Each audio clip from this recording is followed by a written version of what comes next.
Today we are going to learn how to face an interview.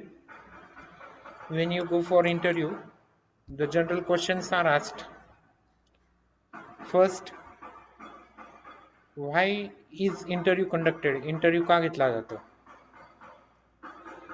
You have a knowledge, तुमच्याकडे knowledge आहे हे त्यांना माहिती आहे.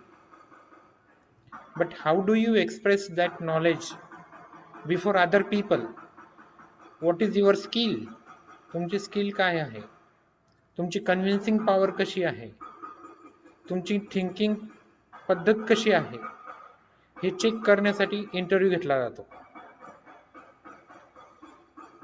So the first question is very common. Write down. Introduce yourself in English. Introduce yourself in English. So while doing introduction, some points you have to consider. First, salutation means good morning किंवा good afternoon किंवा good evening जे असेल ते.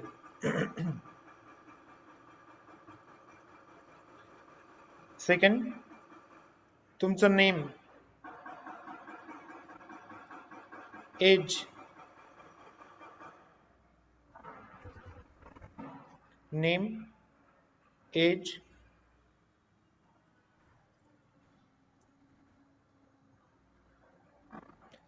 education,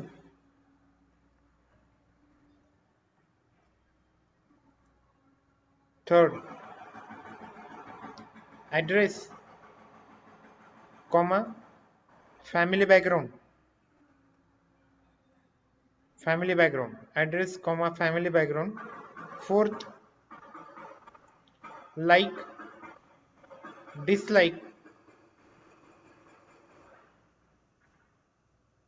किंवा hobbies.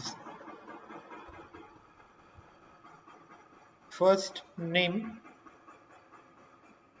age, education, याच्यातच तुम्ही टाकू शकतात experience,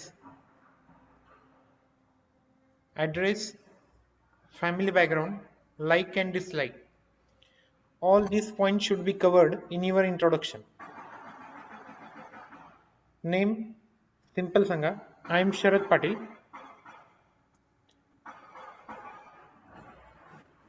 Repetition generally avoid करा. For example, when you introduce yourself, I am Sharad Patil. I am 40 years old. आता हे जे I am पहिल्यांदा म्हटलं इट्स ओके, परत दुसऱ्यांदा आलं त्याला काढून टाका. So avoid this. Take the pause. I am Sharad Patil, 40 years old.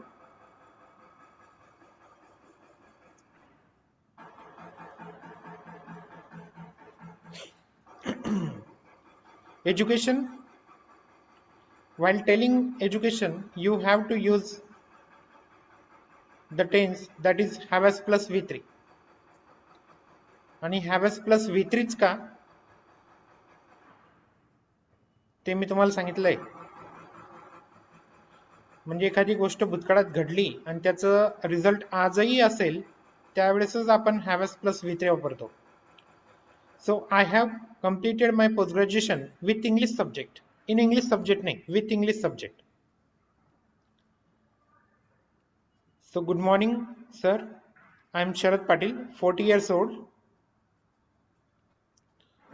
So here you can add additionally married or unmarried.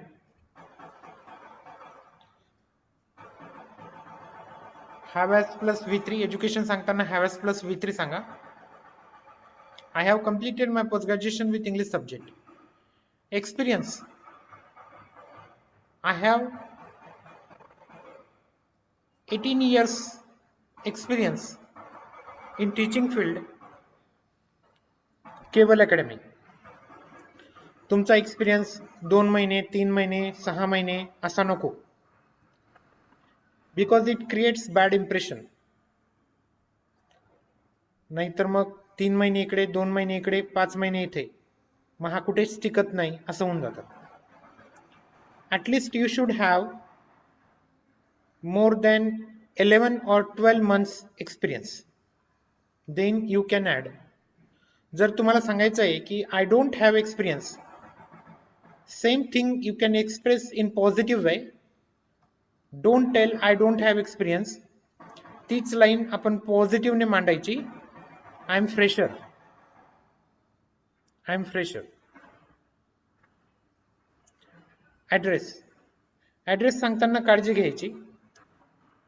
म्हणजे समजा तुमचा इंटरव्ह्यू नाशिकमध्ये चाललाय, then you can tell I live on pipeline road in Nashik. तुमचा detail address सांगण्याची गरज नाही. Flat number, apartment name, you just tell area name और रोड नेम. एरियाचं नाव असेल तर त्याच्या आधी ॲट वापरतात आणि रस्त्याच्या नावाच्या आधी ऑन वापरतात. That we know. So I live on Pipeline Road in Nasik.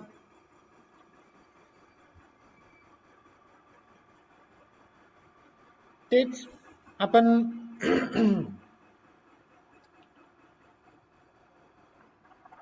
जर इंटरव्ह्यू तुमचा पुण्याला चाललाय आणि इफ यू टेल देअर, जर तिथं तुम्ही सांगितलं I live on pipeline road in Nashik, मग समोरच्याला कळून जाईल की हा पाठ करून आलाय. Because he won't understand pipeline road. You just tell I'm from Nasik, Maharashtra. मग या पद्धतीने चेंजेस तुम्ही केले पाहिजे. किंवा if you are 20 years old, 21 years old, 20 years old, 19 years old, remove this point. कोणता? मॅरिड, सिंगल, हा पॉइंट तेव्हा काढून टाका. जर तुम्ही सांगितलं I am 20 years old single, तरी त्यांना समोरच्याला कळून जातं की हा पाठ करून आलाय.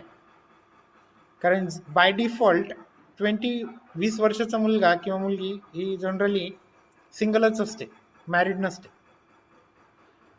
So you just tell them if you are about 20, 23, 25, then you can additionally use this word married. आणि जर तुम्हाला लग्न झालेलं नसेल, then you just tell single, I am single. पण मॅरिडला प्रेफरन्स पहिल्यांदा दिलं जातं because he has habit of responsibility. म्हणजे त्याला रिस्पॉन्सिबिलिटी घेण्याची सवय असते. So generally preference is given to the married person. Address I just told you. City बदलली, तुम्ही ज्या ठिकाणी राहतायत त्याच ठिकाणी तुमचा इंटरव्ह्यू चाललाय तर तुम्ही एरियाचं नाव सांगा. तुमची सिटी वेगळी, इंटरव्ह्यू देण्यासाठी सिटी वेगळी. So you just tell the city name. I live in Nashik, Maharashtra. Like dislike याच्यात खोटं बोलायचं नाही. Like dislike, I like reading news, I like reading newspaper, I like reading books. पुढचा प्रश्न त्याच्यावरच असतो. Tell me the 3 books which you have read. You should have enough information about your like and dislike.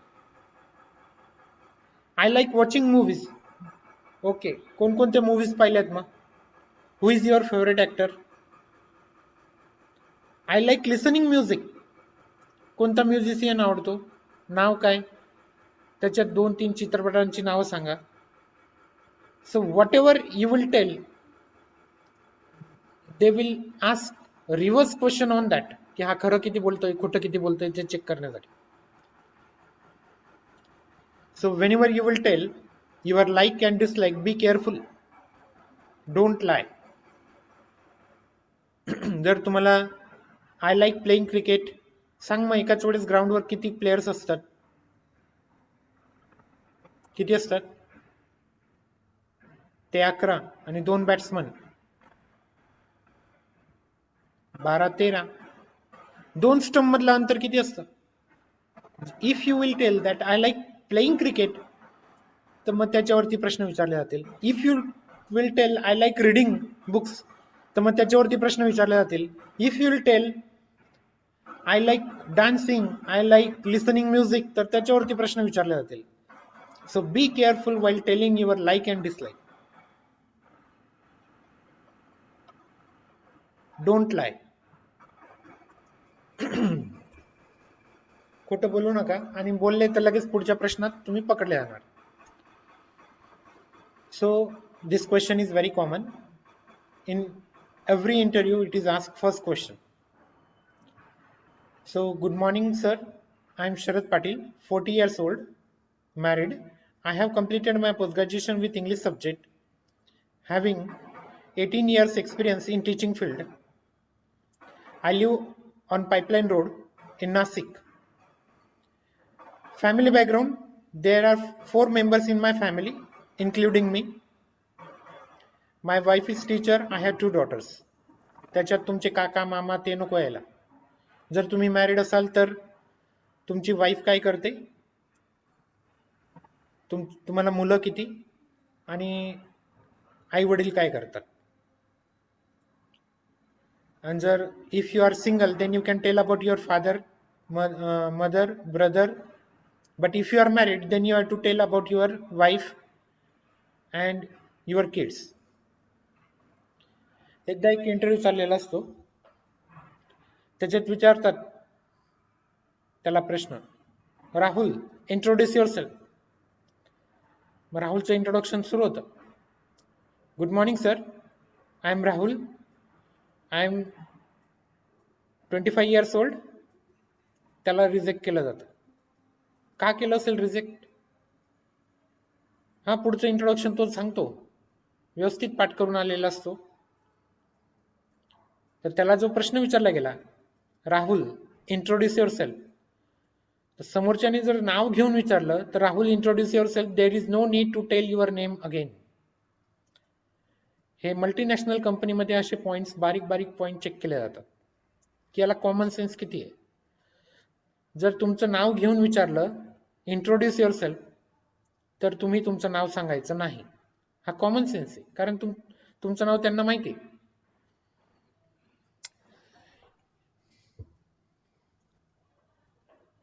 एकदा असाच एक interview चाललेला असतो, company असते, त्या कंपनीचा मॅनेजर म्हणून त्याची अपॉइंटमेंट करणार असतात, त्याचा इंटरव्ह्यू पास होतो, सर्व ठिकाणी तो पास होतो. आता मालक असतो, तो मालक म्हणतो की मी जेव्हा तुम्ही तुमच्या याला एखाद्या व्यक्तीला, कॅन्डिडेटला सिलेक्ट केल्यानंतर मला याला हॉटेलला न्यायचंय आणि जेवण खाऊ घालायचंय, आणि त्याच्यानंतर मी आपल्या ऑफिसच्या चाव्या त्याच्याकडे देणार. तर ते दोघं हॉटेलमध्ये येतात, मालक आणि मॅनेजर, की जो त्या कंपनीचा मॅनेजर असतो, होणार असतो, त्याचं सिलेक्शन जवळजवळ झालेलंच असतं.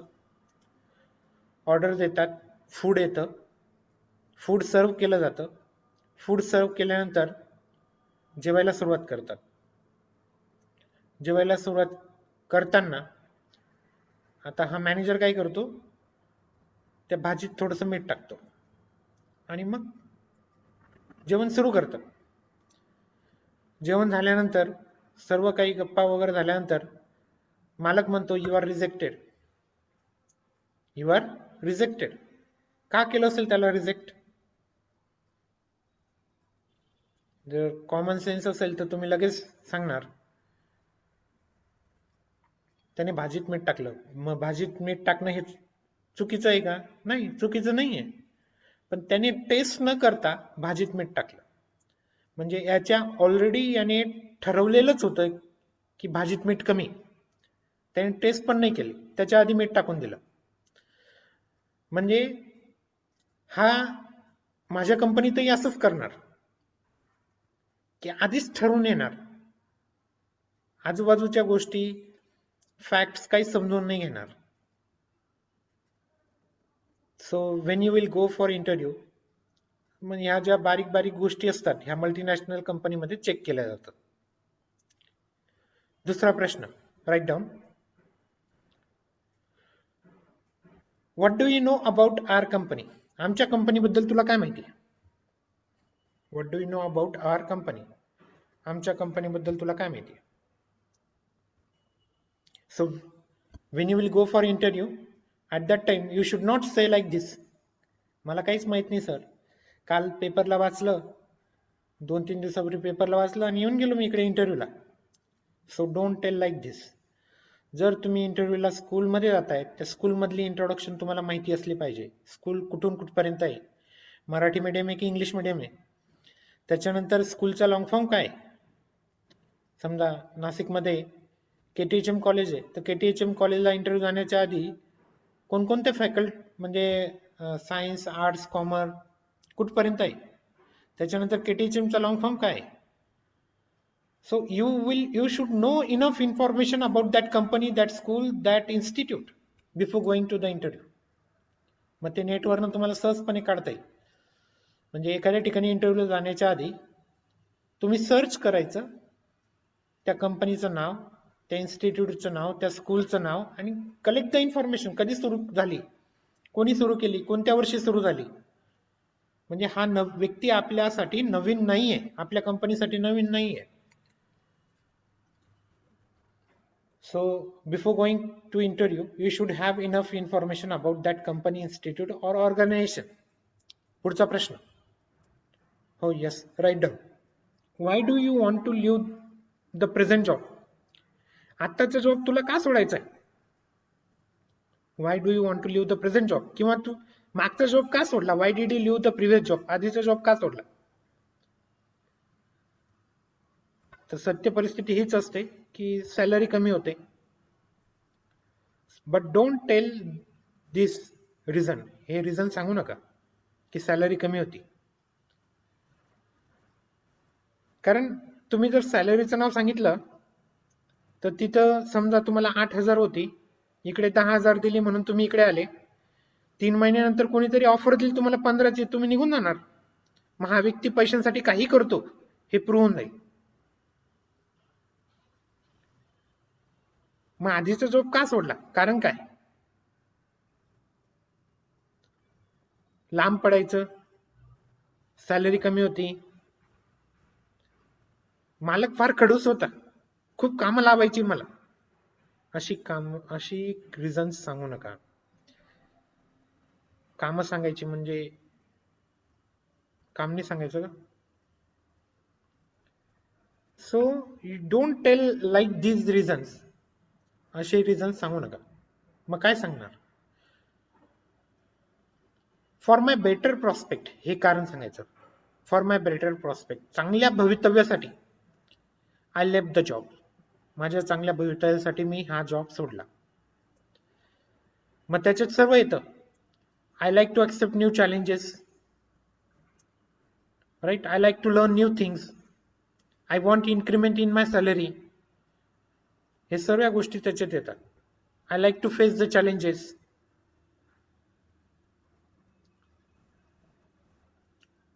पुढचा प्रश्न. Where will you find yourself after 5 years? 5 वर्षानंतर तुम्ही स्वतःला कुठे पाहणार? Where will you find yourself after 5 years? 5 वर्षानंतर तुम्ही स्वतःला कुठे पाहणार? सो भरपूर लोक असं सांगतात, I want 4 wheeler, I want bungalow. 5 वर्षात आरामात मी MPSC UPSC पास होऊन जाणार, तेवढे गट्स आहेत आपल्यात, असं सांगू नका. तुम्ही जर MPSC UPSC नाव सांगितलं आणि तुम्ही इंटरव्ह्यूसाठी गेले प्रायव्हेटमध्ये, म्हणजे याचं पूर्ण लक्ष याच्या एक्झामकडे असेल. मग त्यांना कळून जाईल की हा इथं टाइमपास करायला आलाय, एक्झाम आली की हा जॉब सोडून दे.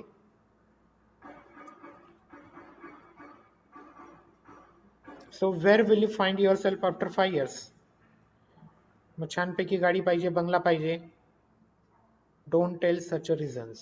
असे कारण सांगू नका किंवा असं उत्तर देऊ नका. Write down the answer. उत्तर लिहून घ्या. Sir, I know that I will work in the private. Sir, I know that I will work in the private. म्हणजे मला माहिती मी प्रायव्हेट मध्ये काम करणार आहे. म्हणजे माझ्याकडनं काम नाही झालं तर दरवाजा दाखवणार, हे मला माहिती आहे. म्हणजे त्या मागचा उद्देश असा आहे की sir I know that I will work in the private by using my knowledge, माझा नॉलेजचा उपयोग करून, by using my knowledge, education,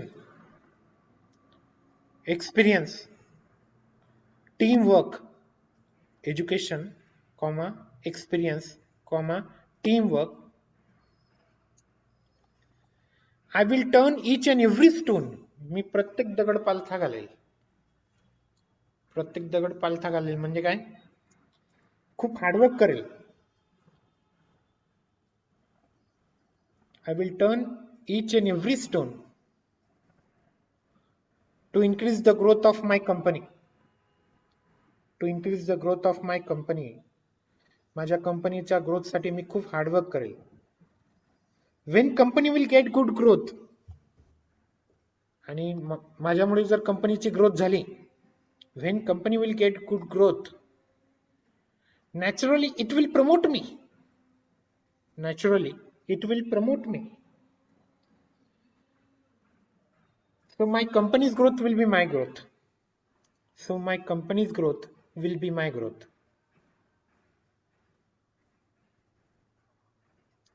Yes, मग याच्यात तुम्ही तुमच्या पद्धतीने चेंजेस करू शकता, आणि ते बोलताना तुमच्या चेहऱ्यावर पण दिसलं पाहिजे. फक्त हे पाठ करून नका जाऊ, ते तुमच्या चेहऱ्यावर पण दिसले पाहिजे, तुमच्या हावभावामध्ये दिसलं पाहिजे. जर तुम्ही पाठ करून गेला ना तर समोरच्या चेहऱ्यावरून ओळखून घेतो ह्या पाठ करून आलायचा. आणि थोडंफार इकडे तिकडे शब्द वाक्य रचना झाली तरी चालते, बट तुमच्या फिलिंग्स समोरच्याला कळल्या पाहिजेत.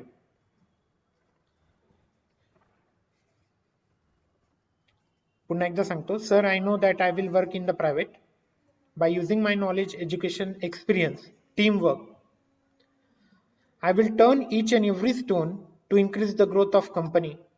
When company will get good growth, naturally it will promote me, so my company's growth will be my growth. याच्यात चेंजेस तुम्ही थोडेफार करू शकता तुमच्या पद्धतीने.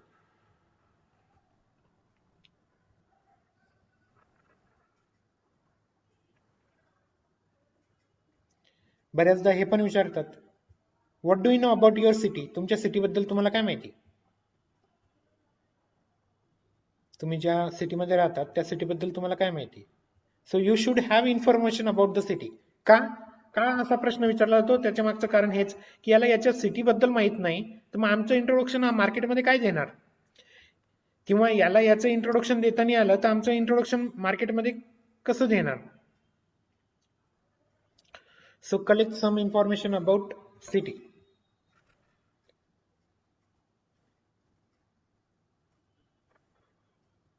किंवा मागच्या काही असे पण विचारतात, मागच्या 10 वर्षात किंवा 5 वर्षात सर्वात मोठी घटना तुम्हाला कोणती वाटते आणि का वाटते. तर तुम्ही सांगू शकतात आत्ताच झालेला सांगलीला किंवा साताऱ्याला आलेला पूर किंवा कोरोना. तर मग का, then you should know the reason, तुम्हाला काय वाटतं. तर मग त्याच्याबद्दल थोडी माहिती ठेवा.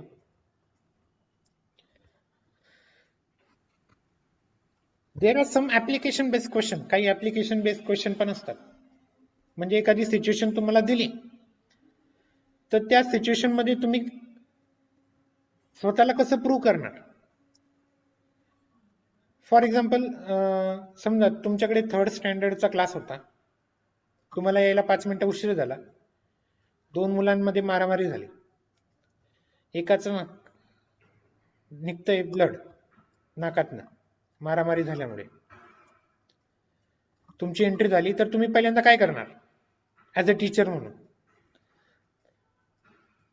तर क्लास शांत करू, कारण विचारू, नंतर दोघांमध्ये भांडण सोडू.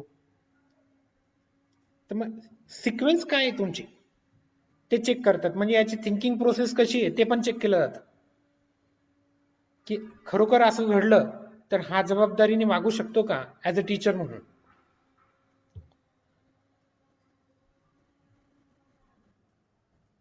तर ऍज अ टीचर म्हणून तुम्ही काय करणार, पहिल्यांदा सिक्वेन्स बनवा बरं, बघूया. काय काय बनतं तुमच्याकडनं सिक्वेन्समध्ये? हा, 2 मिनिटात तुमचं तुमचं स्वतःचं प्लॅनिंग बनवा की 2 मुलांमध्ये, 3rd स्टँडर्डच्या मुलांमध्ये मारामारी झाली, एकाचं रक्त निघतंय, तर ऍज अ टीचर म्हणून पहिल्यांदा तुम्ही काय काय करणार?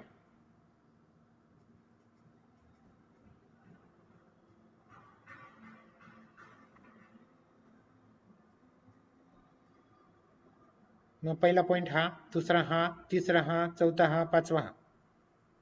आलं लक्षात? तर पहिला पॉइंट हा असला पाहिजे तुमचा, I will call any assistant teacher to control the class. मग क्लासला एखादे असिस्टंट टीचर असतील तर त्यांना बोलवणार क्लास कंट्रोल करायला. आणि जर तुम्ही डायरेक्ट म्हटलं की ज्याचं रक्त निघतंय त्याला मग घेऊन जाणार डॉक्टरकडे, तर मग क्लास कोण हँडल करणार? हा प्रॉब्लेम होऊन जाईल. I will call any assistant teacher to control the class. I will take that boy in the cabin for first aid. त्याचं फर्स्ट एड करणार. खूप लागलं असेल तर त्याला एखाद्या पिऊन सोबत डॉक्टरांकडे पाठवणार, किंवा चांगल्या स्कूलमध्ये डॉक्टर पण असतात. त्याच्यानंतर प्रिन्सिपलशी बोलणार की असं असं क्लासमध्ये झालं. त्याच्यानंतर तो मुलगा घरी जाण्याच्या आधी तुमच्याकडनं ऑफिसमधून फोन गेला पाहिजे की क्लासमध्ये असं असं झालं, त्याला लागलंय, त्याला येऊन घेऊन जा. जर मुलगा घरी गेला तर मग तुमचं काही खरं नाही. तर तुमच्याकडनं पहिल्यांदा कॉल गेला पाहिजे पॅरेंट्सला. मग ही सिक्वेन्स आहे, या सिक्वेन्सली तुम्ही सांगितलं पाहिजे या सिक्वेन्सने मी जाणार. किंवा टीचरच्या इंटरव्ह्यूसाठी गेले, विचारले चांगल्या टीचरचे 3 क्वालिटीज सांगा. मग काय काय सांगणार? चांगल्या टीचरच्या 3 क्वालिटीज सांगा. बनवा तुम्ही तुमच्या 3 क्वालिटीज ऍज अ टीचर म्हणून. काय काय सांगणार?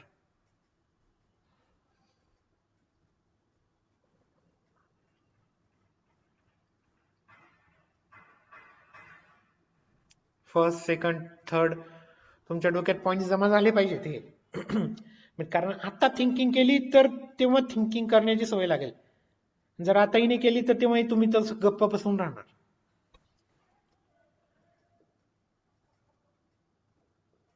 हा मी उत्तर सांगणार आहे, पण तुमच्या डोक्यात तुम्ही तुमचे पॉइंट्स बनवा की एका चांगल्या शिक्षकाकडे 3 क्वालिटीज कोणत्या असल्या पाहिजेत.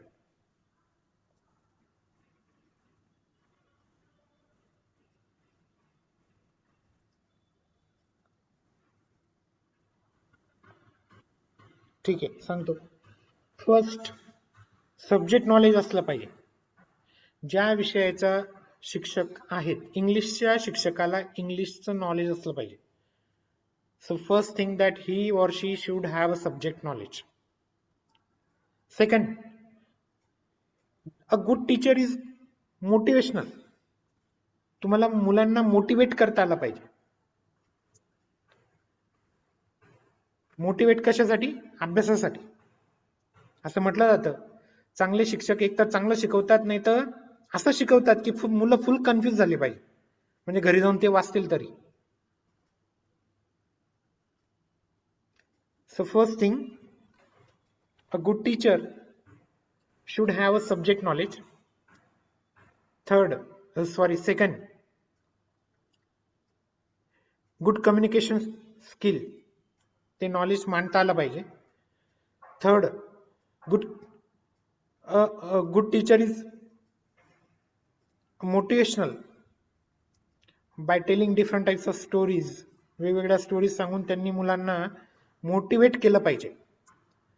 कंट्रोल ऑन मॉबला कंट्रोल करता आला पाहिजे. मग ह्या सिक्वेन्सने तुम्ही गेलं पाहिजे. Good decision making power.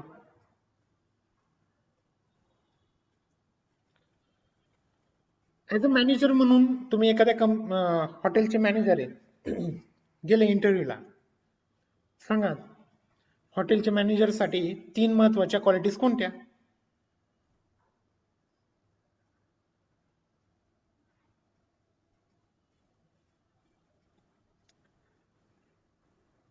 विचार तर करा.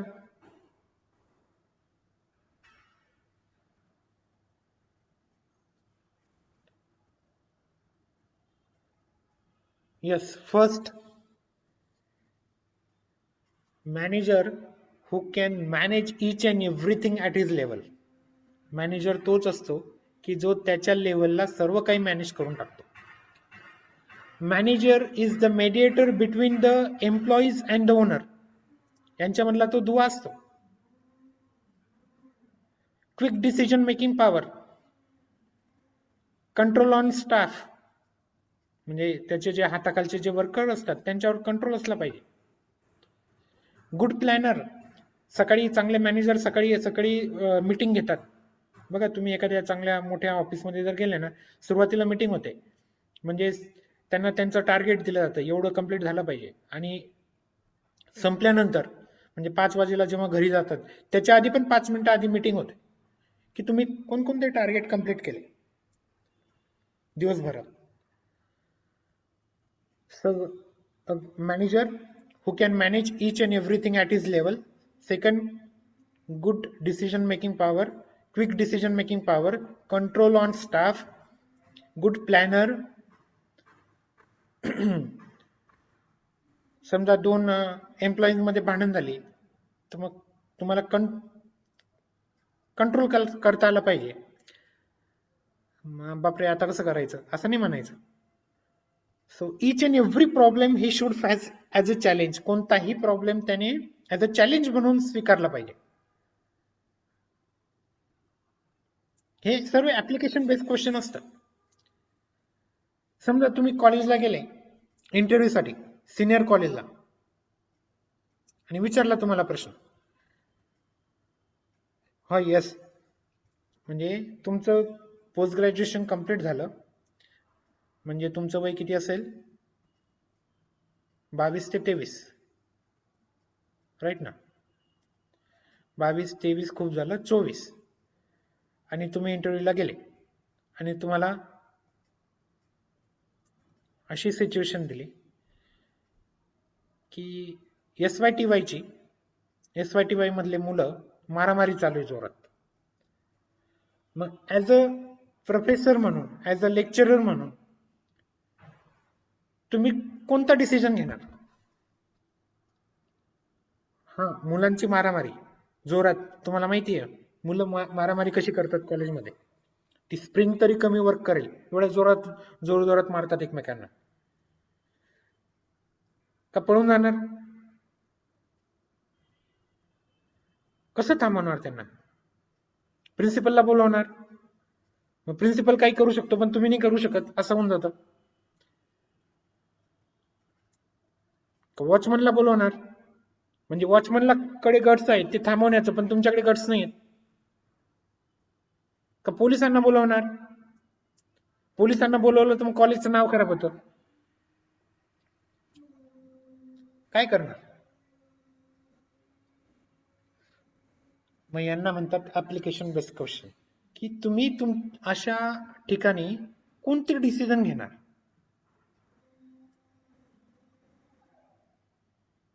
तुमचं आणि त्यांचं वय जास्त काही फरक नाहीये, कारण तुमची ही अपॉइंटमेंट आताच होते. वयात जास्तीत जास्त 4-1 वर्षाचं अंतर असेल. आणि समजा अजून तुम्ही जर त्यांना शिकवत नसाल तर मग प्रॉब्लेमच झाला. अजून एखादा देऊन नाही द्यायचं आपल्याला परत, तर निघून जाणार.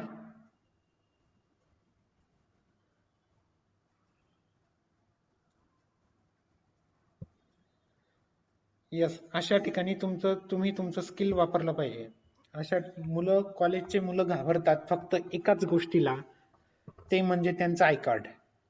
हे आय कार्ड दे रे, आय कार्ड दे. कोणत्या वर्गाला आहे तू? जर तुमच्या बोलण्यात पॉवर असेल आणि तुम्ही आय कार्ड मागितलं तर तिकडनं तो मारणार नाही, हात उचलणार नाही, हे पक्क. आणि एकदा का आय कार्ड तुम्ही जमा करून घेतलं, तुमच्या मागे मागे येतील ते, नाही सर, नाही ना सर, याच्या पुढे नाही होणार. आणि बाहेरचं असेल तर पडून जाईल. बाहेरचं असेल तर मग ते वॉचमनचं काम नंतर, त्या वॉचमनला मग प्रिन्सिपलच्या कॅबिन मध्ये बाहेरचा मुलगा आला कस काय मध्ये, आय कार्ड चेक नाही केला. आणि जर कॉलेजचे असतील तर आय कार्ड घेऊन टाकायचे. आय कार्ड नसतील परत ते वॉचमनचं काम. आय कार्ड नसताना याला मध्ये सोडलं कसं. सो आय कार्ड घेऊन टाकायचं आणि आय कार्ड घ्यायला त्यांना प्रिन्सिपलच्या कॅबिन मध्ये बोलवायचं. संपला विषय.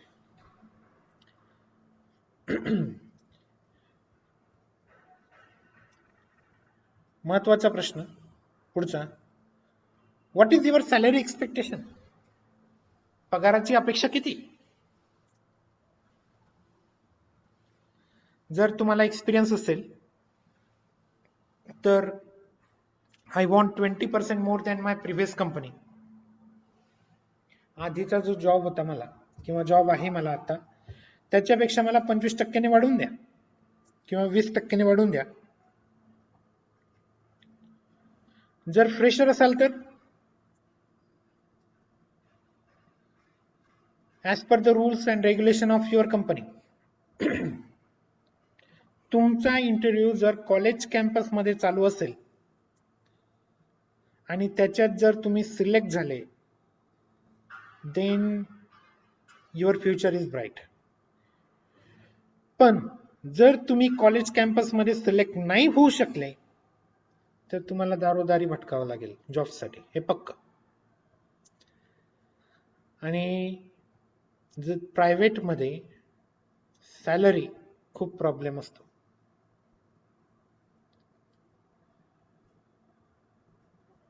$5,000 घेतो का. जय महाराष्ट्र. येतो सर मी, राग नाही द्यायचा. हॅलो सर, आधीच सांगायला पाहिलं होतं, मी कशाला आलो असतो इंटरव्ह्यूला. $50 वाया गेले माझे, असं नाही म्हणायचं. फ्रेशरसाठी सांगतोय मी, फ्रेशरसाठी. जे काही लोक प्रायव्हेटमध्ये काम करतायत, ज्यांना 10 ते 15 वर्ष होऊन गेले, त्यांना विचारा त्यांचा फर्स्ट सॅलरी किती होता. मी सांगतो 2006 मध्ये माझा फर्स्ट सॅलरी होता, नाही 2006 नाही, 2004ला. 2006ला तर क्लास सुरू केला. पण 2004ला मी जेव्हा जॉबला गेलो तेव्हा माझा फर्स्ट सॅलरी होता ₹2700. आणि तेही मला माझ्या जिथं राहतो तिथून जॉब करण्यासाठी मला 50 किलोमीटर अंतर बाय बस जावं लागायचं. हा, तोही खर्च त्याच्यातनच. 50 किलोमीटर वन वे. हा, 50 किलोमीटर. आणि जर मी ती सॅलरी आता ऍक्सेप्ट केली नसती तेव्हा, तर मी आज इथे राहिलो नसतो. तर मग समजा तुम्हाला सॅलरी नाही आवडली तर उठून जाऊ नका. जय महाराष्ट्र. येतो सर मी. नाही, राईट डाऊन. जर तुम्हाला सॅलरी नाही आवडली तर नाही कसं म्हणायचं. राईट डाऊन, लिहून घ्या. Yes sir, I am ready to work here. हो, yes sir, I am ready to work here in ₹5,000 किंवा जी सॅलरी तुम्हाला नाही आवडली त्याच्यावर. पण हे तुम्हाला कुठे लोकल लेव्हलला स्मॉल स्केल इंडस्ट्रीमध्येच असं केलं जातं. कारण तुम्हाला डायरेक्ट मल्टीनॅशनल कंपनीत कोणी जॉब नाही देणार विदाउट, म्हणजे एक्सपिरियन्स नसताना. एक्सपिरियन्स असला पाहिजे. So write down. Yes sir, I am ready to work here in ₹5,000. But while working, काम करताना, I will be in tension about my basic needs. काम तर करायचंय मला. Yes sir, I am ready to work here, but while working I will be in tension about my basic needs.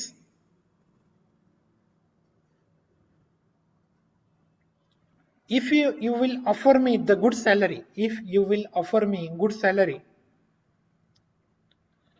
definitely I would like to work here by heart. मला इथं मनापासून काम करायला आवडेल.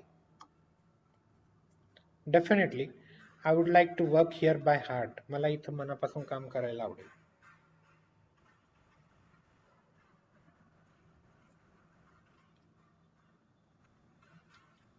मग खरोखर त्यांना जर व्यक्ती चांगला वाटला तर ते थोडेफार वाढवून देतील.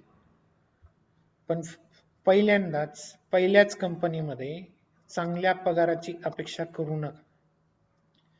कोणत्याही बसमध्ये चढायचं असेल, गर्दी असेल, तर कमीत कमी आपला पहिला पाय ठेवला गेला पाहिजे एवढी जागा शोधा. पहिला पाय ठेवला गेला की दुसरा ठेवला जातो, दुसरा ठेवला गेला की उभं राहता येतं, ज्याला उभं राहता येतं त्याला पुढे सरकता येतं, ज्याला पुढे सरकता आलं त्याला छोटीशी जागा सीटवर भेटते, ज्याला सीटची जागा भेटली त्याला पूर्ण जागा भेटते सीट, आणि नंतर सीट नंतर विंडो सीट पण भेटते, डायरेक्ट विंडो सीट नाही भेटत. मग ही सिक्वेन्स आहे. पहिल्यांदा स्मॉल स्केल. जर तुमचं सिलेक्शन कॉलेज कॅम्पस मध्ये झालं देन इट इज बेस्ट, पण नाही झालं मग तर प्रॉब्लेम मध्ये येणार. Then you have to prove yourself in the market. मार्केटमध्ये प्रूव्ह करावं लागेल तुम्हाला. ओके, लास्ट क्वेश्चन, शेवटचा प्रश्न. Okay, you are selected, come from tomorrow. त्याच्यात एक ऍडिशनल पॉइंट मला सांगायचा राहिला. तर तू सांग सॅलरी तुला किती पाहिजे. फिक्स सॅलरी सांगू नका. जर त्यांनी फोर्सेस केला, तूच सांग तुला किती पगार पाहिजे. I want between 10 to 13,000. I want between 8 to 12,000. I want between 12 to 15,000. Fix नाही सांगायचं. फिक्स सांगितलं की प्रॉब्लेम झाला. मग एवढीच द्या मग तरच करेल, मग प्रॉब्लेम मध्ये जाणार. तर don't tail fix salary.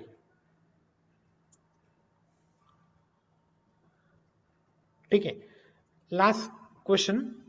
Okay, you are selected, come from tomorrow. झालं तुझं सिलेक्शन झालं, उद्यापासून काय उत्तर देणार.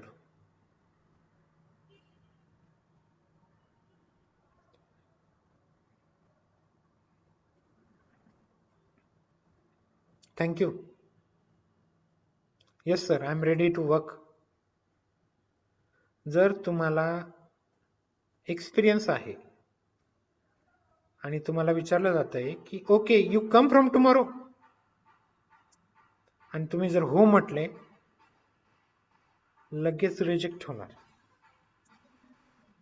Because in present company you are working somewhere. त्यांना न सांगता तुम्ही जर इकडे आले तर काय गॅरंटी इथं न सांगता तुम्ही दुसरीकडे जॉईन होणार नाही, असं तेच चेक करायचं असतं त्यांना की how much he is responsible. How much is he responsible, that they want to check.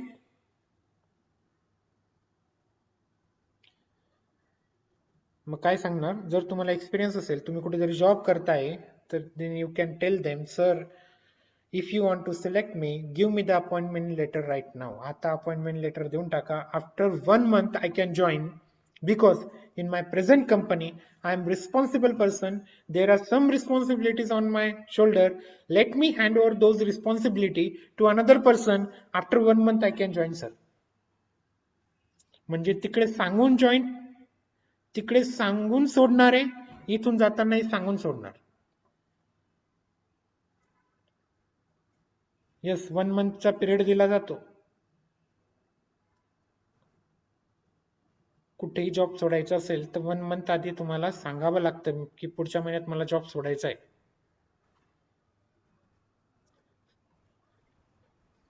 आणि जर तुम्ही फ्रेशर असाल आणि जर सिटी डिफरंट असेल, then also you can tell. समजा तुम्ही नाशिकचे आहेत, पुण्याला गेले इंटरव्ह्यूला कंपनीत, yes sir I am ready to work, कारण उद्यापासून मला तर काही काम नाही आहे. Don't tell like this. Yes, उत्तर तुमचं असं पाहिजे, yes sir I am ready to work, just give me the appointment letter, after 8 days I can join, after 10 days I can join. का 8 ते 10 दिवस? आता मला कन्फर्मेशन का पाहिजे? Because I have to search accommodation somewhere for myself. मला कुठेतरी राहण्याची सोय बघावी लागेल. मॅरिड असेल तर मग फ्लॅट बघावं लागेल, त्याला डिपॉझिट द्यावं लागेल, आणि इट रिक्वायर्स सम टाइम. आणि त्यांच्याकडनं ते जर सुविधा करून देणं असेल तर राहण्याची, then it's better, then I can join from tomorrow. नाही तर मग असं नको व्हायला की सर मी नातेवाईकांकडे राहत होतो, मामाने हा म्हटलं, 8 दिवसांत मामीने नाही म्हटलं, मग काय करणार? मला जॉब सोडायचा आहे. So in this way the interview is conducted.